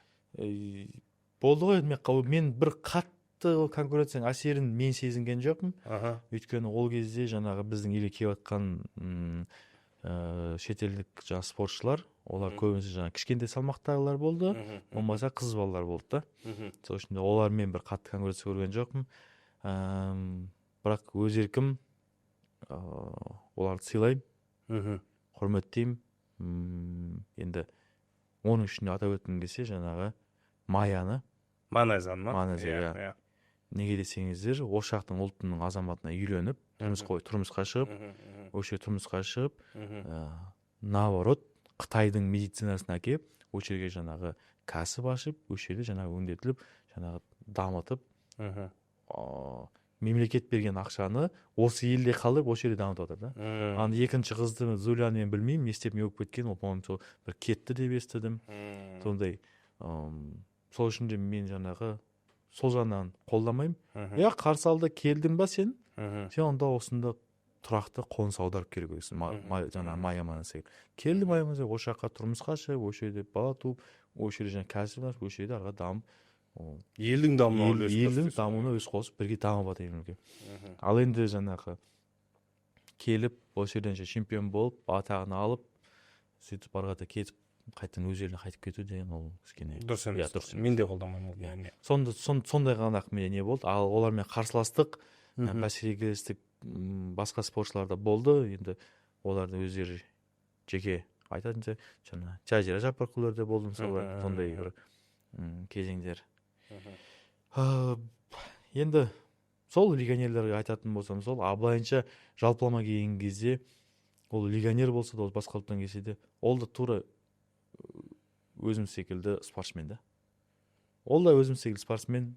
Сол үшін де спортшы ретінде қандай болмасын, мен спортшы ретінде сыйлаймын. Ол спортшы ретінде сыйлайсың ғой, ол түсінікті ғой. Бірақ көп жағдайда мынандай дүние болатында келеді, ол жаңа қазақтың туын көтеру үшін, ол үшін келмейді, өзінің спорттық мансабы үшін келеді жаңа легионер. Өзімізді алдамай-ақ қояйық, бұл ақиқат дүние мысалға. кайбір шетелдік спортшының жаңағы біздің еліміздің туын көтергісі келіп жаны ашып баратыр десем, өзінің спорттық мансабы үшін келеді ол, расымен де, иә. Бірақ ең өкініштісі, алатын алады, жасайтын жасайды, жаңағы ақшаны алады, бәрін сөйтіп карьерасын бітіреді де шетелге кетіп қалады, өзінің еліне қайтып кетеді. Сол кезде ол легионер келді да мына жақта бір спортшының тағдырын сындырып кетті да, мысалға біздің өзіміздің отандық өнімнің деп айтайын да. Сол жағынан кішкене бір қынжылған сәттер болды өз заманда жалпы. Енді әдеке қарашы, бұл жерде андай ғой, тек қана біздің мемлекетте, біздің елде болып жатыр. Иә, әрине, иә. Бүткіл әлемде болып жатыр да. Иә. Бүткіл әлемде болып жатыр. Сол үшін бүткіл әлемде бірін-біріне ауысып, бірін-біріне жаңағы жарысқа қатысып, анау ирандық жаңағы өте бір атақты жаңағы жүздеист бар. Қазір аты есіме түспей тұр енді. Мықты жүздеист болған. Сол қазір мысалы Моңғолия мемлекетінің атынан мысалы жарысқа. Білем, иә. Естіген шығарсыз историясын. Иә, білем. Сол секілді историялар өте көп та әлемде болып жатқан. Сол легионер тренерлер де келіп жатыр, иә. Не болып енді? Мен қазір мысалы бар ғой, қазір жалпылама келген кезде легионерлыққа бір қатты аса уже бүйтіп мән бермейтін болдым. Неге десеңіз, біздің елден кетіп жатқан қаншама білікті мамандар бар да. Қанша білікті мамандар бар да. Сол Америка, Кореяға, Казахстанға, шет мемлекет кетіп жатқан білікті, анау өзінің ісінің жақсы білетін маман, анаяққа бар, поляда жүр, заводта жүр, көлік айдап жүр, фура айдап жүр. Бірақ ноқтоқа жағдай жақсы, ол дүниелік жаңағы бір нуждамен жүрді ояқта. Бірақ ол нақты өз мамандығымен елде жұмыс істейтін болса, мықты білікті маман да. Дегенмен сол секілді басқа елде қоныс аударып келген басқа тренерлары бар, спортшылары бар, елдер бар. Сол үшін мен бір қазір осы легионер мәселесіне бір бүйтіп аса бір қатты бүйтіп үңіліп қарамаймын. Иә, келіспеймін тек қана жанандай ситуацияда. Келдің ба, мәңгі кел. Иә. Мәңгі кел. Сонда молодец. Ал егер келіп жаңағы жарысын ұтып кетіп қалсын ба, ондай зачем? Сондай келдің бе, мәңгіге кел, сол жерге қоныс аудар, сол жерден дамып өс. Бірақ сол ұлттың, сол қоныс аударған мекенінің, сол Америка болса да, Араб болса да, сол Иран болса да, қай мемлекетке барсаң, сол ұлттың тыныс тіршілігінде жаңағы салт дәстүрін сыйлап, салт дәстүрін құрметтеу керек әр адам деп ойлаймын. Дұрыс, қосыламын. Жалпы енді өзің бір спортшы ретінде, чемпион ретінде біз әрдайым айтып жатамыз ғой, жастарға не айтасың, жастарға не айтасың деп. Ал саған сұрақты басқаша қояйыншы. Мынау спортқа баласын бергісі келіп жүрген осы ауыр атлетикаға ата-аналарға не айтасың? Немесе баласы қазірдің өзінде осы ауыр атлетика спортымен айналысып жүрген ата-аналарға не айтасың? Айтшы. Аяма. Керемет, иә. Мен құрметті ата-аналар, құрметті замандастар, біздің де міне ұл-қыздарымыз өсіп, өніп спортқа баратын жасқа келді ғой. Сол үшін де қандай болмаса да қазір андай не танып кетті екен. Бір спортқа береді да. Бір жыл қатысады да. Ауыстырып ана спортқа береді. Ауыстырып мына спортқа қатысады. Спорт андай болып кетті да, бір ойыншық сияқты майдан болып қалды. Анадан лақтырып сөйтіп баланың өзі де, ой, ана тренер ұрысты, бүйтті, ана тренер бүйтті, мен мына жаққа барамын деп ауыса беретін болды да. Сол үшін де барынша бір айтқым келетіні, балаңызды өсіп дамысын десеңіз, спорт интернатқа беріңіз. Спорт интернат баланы түбегейлі өзгертеді, күрделі өзгертеді. Ойлау қабілеті, өмірге деген көзқарасы, ата-анаға деген махаббат, сағыныш сол интернатта пайда болады. Сол жаңағы режим, ең бірінші режим. Спортшыға, жас спортшыға керегіне ешқандай да жаңағы бір күш беретін дәрілер емес, режим керек. Уақытылы ұйқы, 3-4 уақыт тамақ, жаңағы уақытылы жаттығу болды.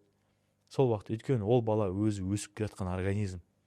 Жаңадан өсіп кеткен организм, оған тек қана сондай бағыт-бағдар өсіріп, ақырын алып келіп, балалық шағын қызықты өткізіп, мектепте лагерьда сөйтіп бірге өзінің көштен қалмай, бірақ дегенмен де спортты да тастамай алып жүрсе, ол ертең 18-ге келген кезде дайын инструмент. Оны сен қалай сықсаң да, қалай бұрасаң да, оның бұлшықеттері мен связкалары дайын болады да. Жарысқа шығарып жарып аласың да.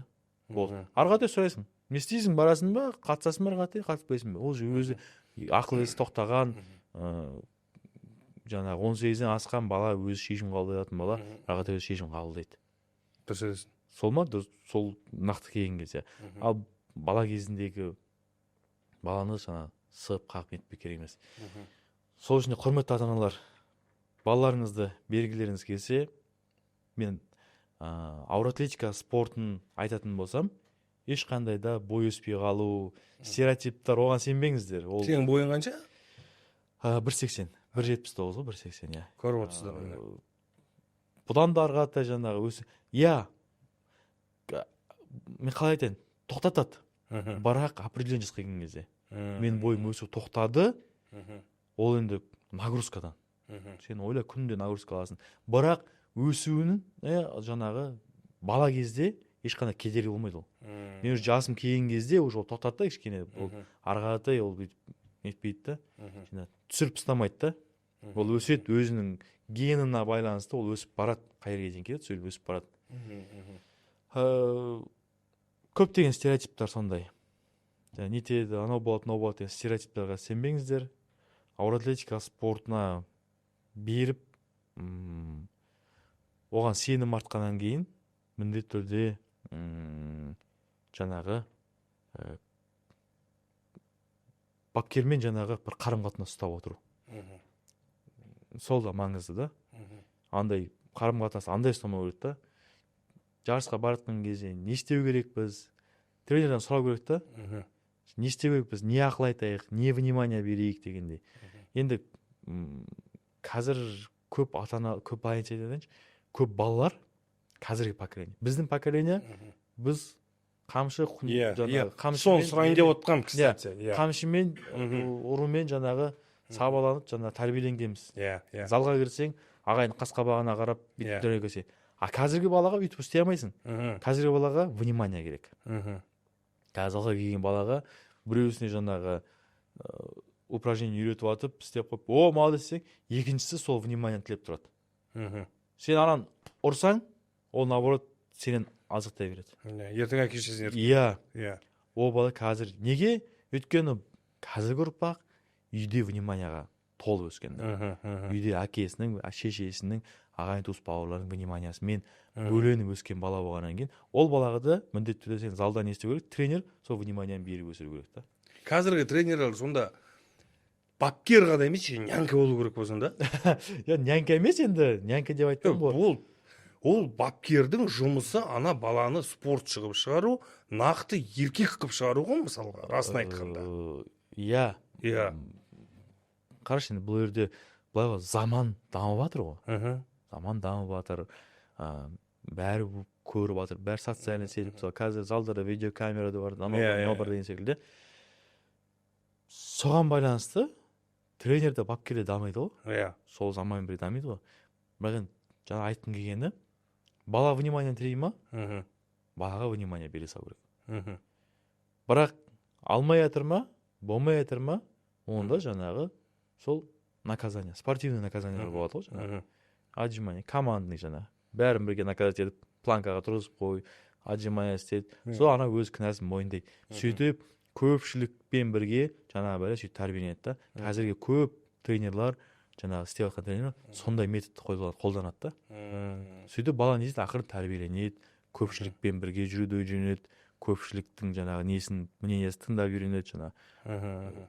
Өзім не хочумен, тек не хочу емес, спортқа беріп, балалары жаңағы өзгеріп жатқан ата-аналар жаңағы сол бағытты түсінеді да. Уже деление жаңағы болмайды да. Көпшіліктің жаңағы семьяда жаңағы бір үйдің де шаруасында жаңағы сондай бір өзгерістер байқалған кезде ата-ана соған қуанады.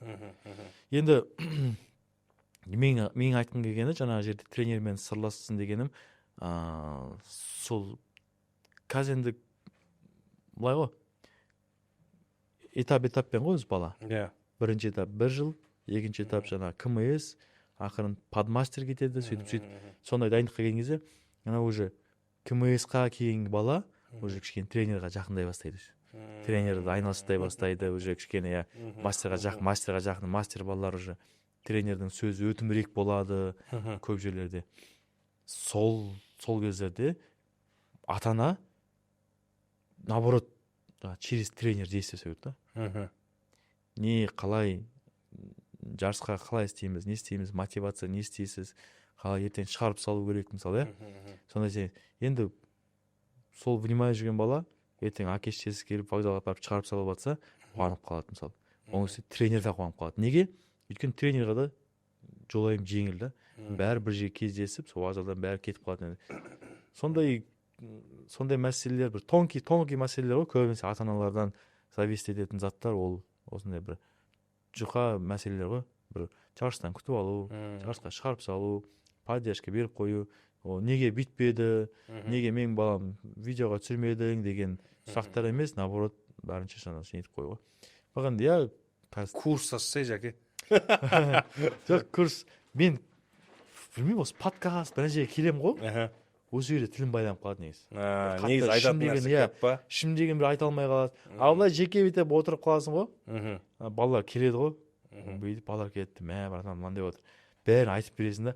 Айтып болғаннан кейін кейбір кездерде өзің соны істемей жүргенін түсінесің да. Сондай бір қателіктер болады да.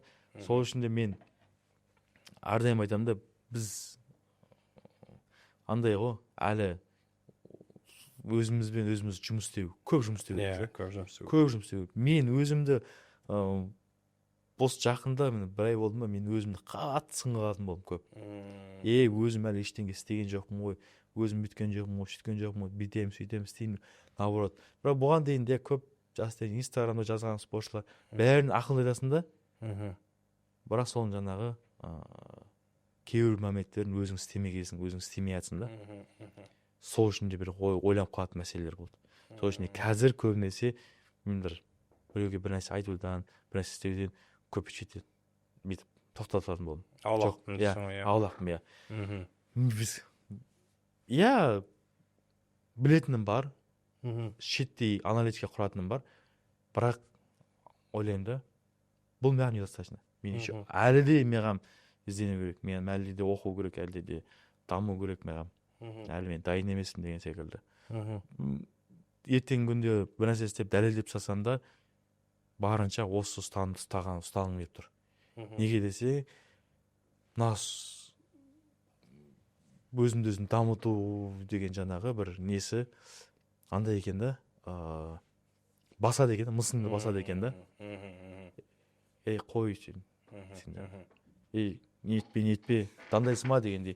Бұған дейін де дандайсыған жоқ мені Құдай сақтасын. Бірақ енді андай құрып, бай қарасам, спорттың ар жақ бер жағын жүріп қалыппын. Басқа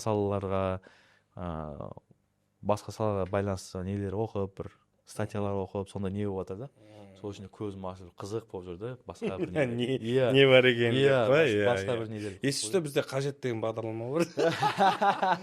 Есішті бәрін үйретеді саған. Бүкіл 15-ақ мың теңге тұрады, бір жыл тегін оқисың, сосын 15 мың төлеп қойды. Болды. Жалпы, Жәке, соңғы сұрағым болсыншы, мен жаңа ойланып отырмын да әңгімеңе қарап. Залда таяқ жемедің емес, таяқ жедің ғой. Мысалға, мен де қазір қарным шығып семіз болғанмен өз кезінде тоже айналыстым. Күреспен айналыстым, футболмен айналыстым.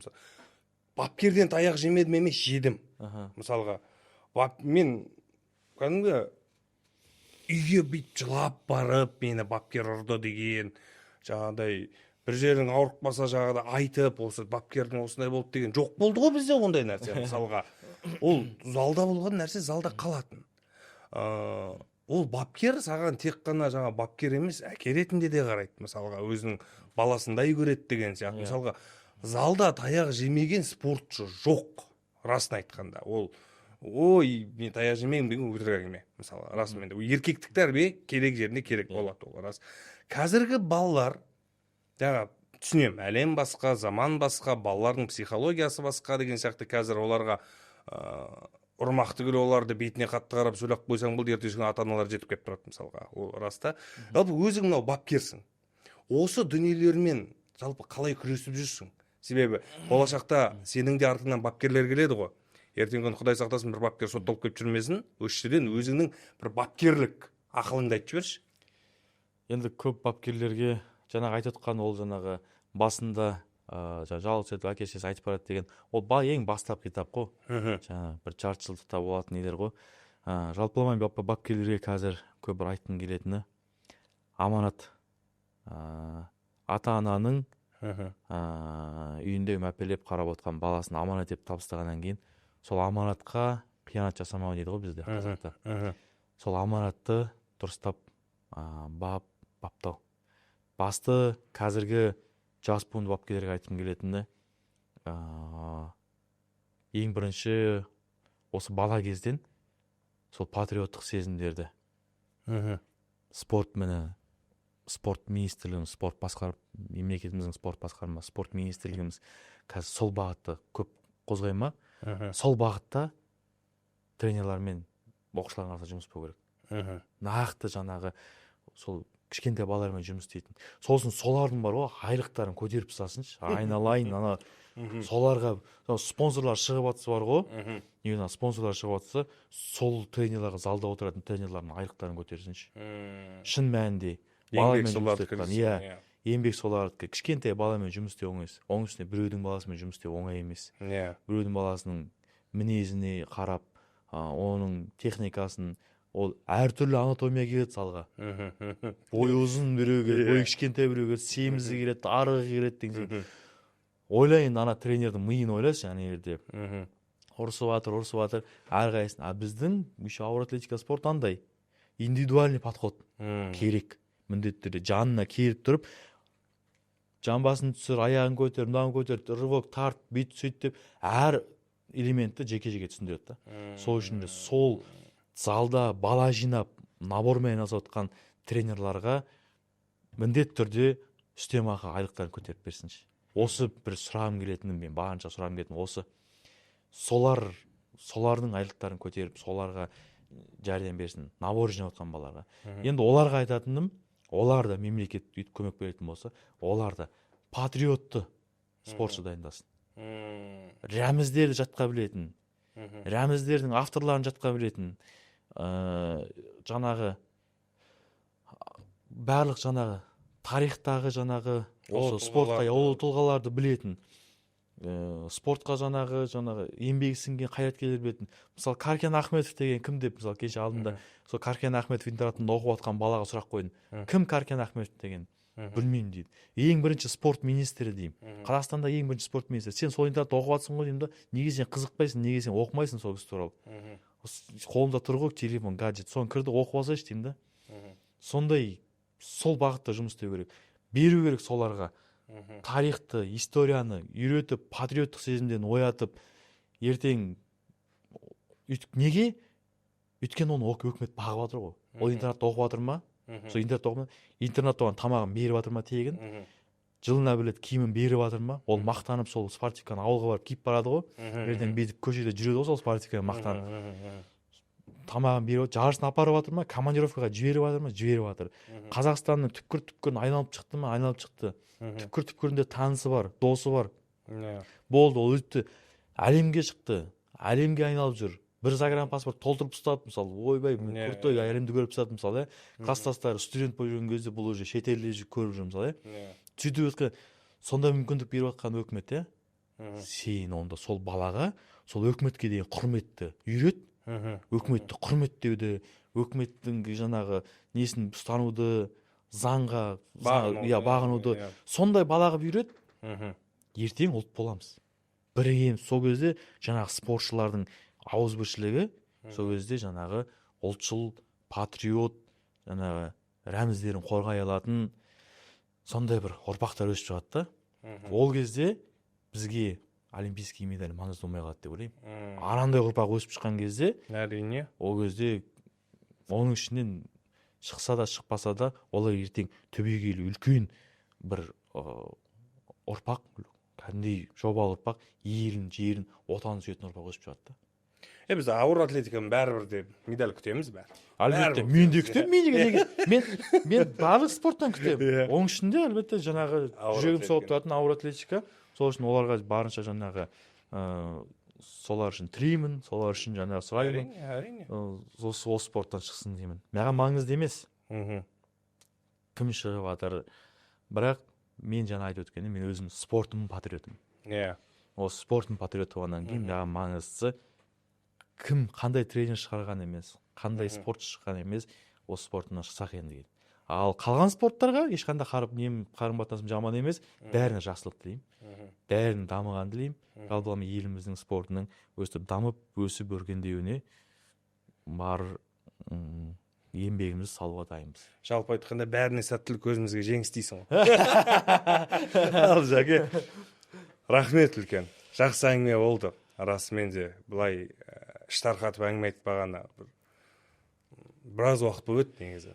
Алла разы болсын. Мен де сұхбат алам, бірақ дәл осылай емін-еркін отырып бір сөйлескен, тем более құрдасыңмен сөйлескен бір жақсы екен, өзгеше екен. Жәке, рахмет. Алла разы болсын. Құрметті қазақ елі, бізде қонақта болған ауыр атлетикадан әлем чемпионы Жасұлан Қадырбаев амандықта.